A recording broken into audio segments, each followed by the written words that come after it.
NLSAT examination is round the corner, merely 30 days away. So, in this video, we are going to discuss the strategy as to the next 30 days. How do we need to plan? What all we need to study? What all we need to keep in mind? Everything we are going to discuss in this video. Hi guys, I'm Ayushi, your mentor for law entrance exams, and welcome to Law Digest. Now, first of all, I hope everyone has checked the notice on the NLS website. Please, till the day of the examination, keep looking up the website for important notices every day. Although I keep posting on the channel as well. So I posted this notice lately that the examination application deadline has been extended to 29th of March. I hope you've taken a note of that. Now, speaking of the strategy, speaking of the English section first, I would say that people who are good at English, who can fairly understand, they are fluent in English and they're good at grammar or vocabulary, both the areas rather, then I would say that you can keep English aside for the moment, keep it for the last few days, focus more on other areas. For people who are weak at English, I would say you also need not focus too much upon English at present, because what will happen is when you will be practicing the rest of the things like critical reasoning, legal reasoning, you will obviously be practicing English in an implied form, because when you write essays, when you will write answers for problem solving questions, you are in any case doing that all in English, and आपकी English की practice वहाँ पे होती रहेगी. You can practice English there as well. Speaking of the most important area here for this examination, it is legal reasoning. Now, for legal reasoning, I wouldn't say that, a lot of effort is required and you need to read up a lot.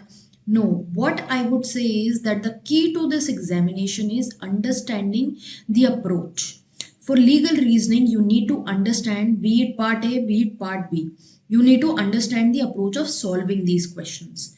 Now, when we speak of part A, may we have legal reasoning questions wherein a situation on the basis of the passage is given to you, a principle is given to you, and you have to apply that to the principle and come to a conclusion. So the conclusions will be given to you in the question. In part B, however, what is there? Conclusions are not given. You are again given the law and the facts, and you have to come to a conclusion on your own based on your own reasoning, and that is to be written in a subjective form. Now, for legal reasoning, I would say everyone, please watch my video on legal reasoning, because I'm seeing this because I feel I've analyzed the mocks of people, I've evaluated the answers for part B, and I have seen that people are still quoting up laws. The basic rule here is that you do not have to apply your prior knowledge of law. In case you're preparing for other examinations, you need not bring in the concepts you have acquired from there. Read the response guidelines given in the sample paper. Part B, when you'll open the sample paper on the NLS website, when you come to part B, starting में ही एक para दिया हुआ है. There's a paragraph that clearly gives the response guideline which says that no prior knowledge of law is expected. So people who are using terms like vicarious liability, act of God, void, all these things in the mocks that I am evaluating, that is incorrect. I've given you comments also on these issues that you're not supposed to use these terms. Use your reasoning, simple reasoning. If you have a query, check my video on part B. For all those who haven't checked that how do you need to write part B answers, or who are still confused, go and check that video again. Go and see that how am I solving the part B questions, what contentions I'm taking up, if for and against side, for both the sides, what contentions I'm taking up. That will clear things out for you. Then coming on to current affairs. Current affairs, I know there's a lot to mug up. What we can do in the last 30 days is focus more on awards, appointments, sports, international news. National news may say, you will see that national news is way too much. Try to focus on important policies, important commissions, something that the government is doing. Focus on those things. And also, when we speak of current affairs, legal current affairs is a must. I've uploaded a series where I'm revising legal current affairs questions with you. Keep watching those series. I keep doing 3 4 landmark important judgments per month on the channel, and it's all for free. So please make use of it. I'm putting up so many videos in the legal current affairs section so that you can prepare well for your examinations.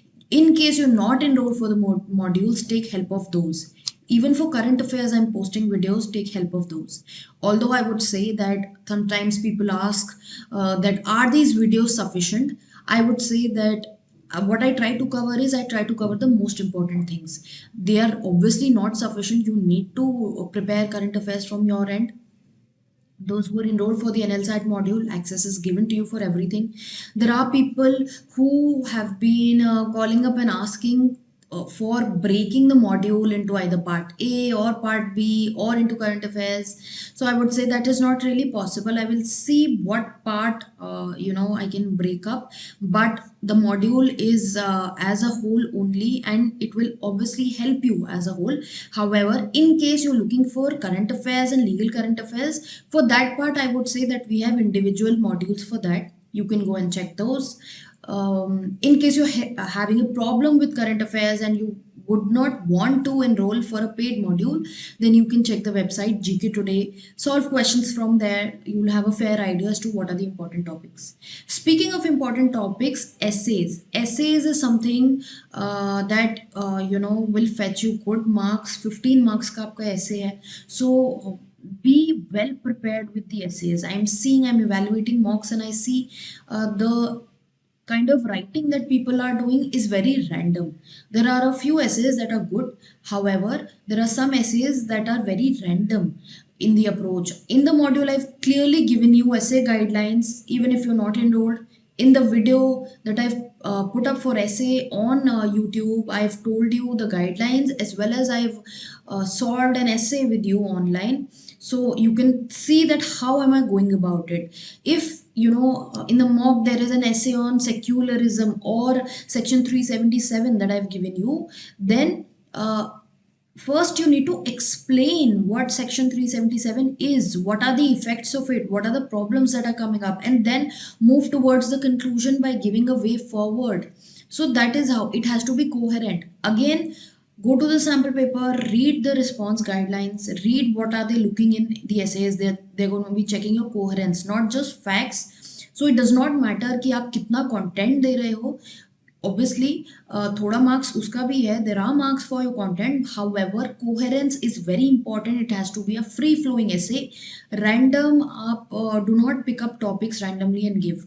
Again, topics, when you will read current affairs, jot down important topics that you feel कि इसके बारे में current affairs I think is important. It can be a part of the essay as well. Now, one thing, if you will check the sample paper, they have provided the 3 topics that they've given. Out of those 3, 2 of the topics are from general areas: artificial intelligence, climate change. ये दो ऐसे topics you will find in the sample questions. So it is not just that the essays are based on current affairs, they are going to be based on some static topics like these as well. In the module, already given you a list of, I've already given you essays on these topics, rather on climate change and artificial intelligence. Both essays have been given to you. Apart from this, there are many topics, like UPI, education, digital media. These are important topics. You can figure them out by yourself also. And apart from this, current affairs essay list I've already shared on this platform. Go and check that. So for essays, this is what I have to share with you. I think we are done with all the sections, part A, part B. We are broadly done with what are the things that you need to cover. Plan your strategy for the next 30 days. See what are you weak at. We've left critical reasoning in the discussion. Critical reasoning में आपको क्या करना है? Again, it is about approach only. Just like legal reasoning, critical reasoning is also about approach. You have to first of all improve your reading speed. whenever you're solving a critical reasoning question, try to focus most on the question only, because obviously you will have just 150 minutes in the examination. So if you're not focused, you will miss out on some important things, and then you might make up a mistake while answering. So be very focused when you're reading critical reasoning questions. Reading speed आपको अच्छी करनी है. Obviously when you will be practicing so much, you will be able to improve your reading speed for practicing. Mocks are already there and LSAT mocks are there. There'll be 5 mocks that will be given to you in the test series. Keep giving those. And in case you're looking for more questions, I would say you can check up online. Look legal reasoning questions. Look for critical reasoning questions. This is for the people who are not enrolled for the module and mock tests. Even enrolled students can also do that if they've completed the questions provided to you in the module. So look it up online, try to solve as many questions as possible. It is all about speed. It is not about cramming things. It is more about your speed, your understanding of the approach. For current affairs, yes, obviously factual details are required. You need to know certain things. But for other areas, please just practice as much as possible for the next 30 days. Keep practicing, and eventually it is said that 21 days agar aap kuch lagatar karte hain, if you do something repeatedly for 21 days, it becomes in your habit. So try to practice as many questions as possible, so that by the time you reach the date of the examination, you are well versed with the approach for solving the questions. So this is all that I had to share with you. Divide your days depending on the areas that you are weak or strong at. Take your weak areas first, so that you get some confidence by the end of it, and leave your strong areas for the end. And you need to focus equally on part A, part B, because part B will be considered in your final merit. So you need to have a look at part B and part A both equally. Don't ignore any of the parts. And I would say that the more you practice part B, the more you will be able to solve part A, because they're very interlinked. And that is all I had to discuss with you. All the very best, guys. Just in case you have any further doubts or queries, drop down the same in the comment box below. And if you're looking for more such videos on an LSAT or any other examination that you're preparing for, or you're interested in law as a career, then do subscribe to this channel, because that is the kind of videos that we keep posting. Subscribe, press the bell icon, and also do not fail to follow us on Instagram, because therein you will find a lot of legal current and legal content material, which will help you in your examination, as well as it will help you understand the law of the land.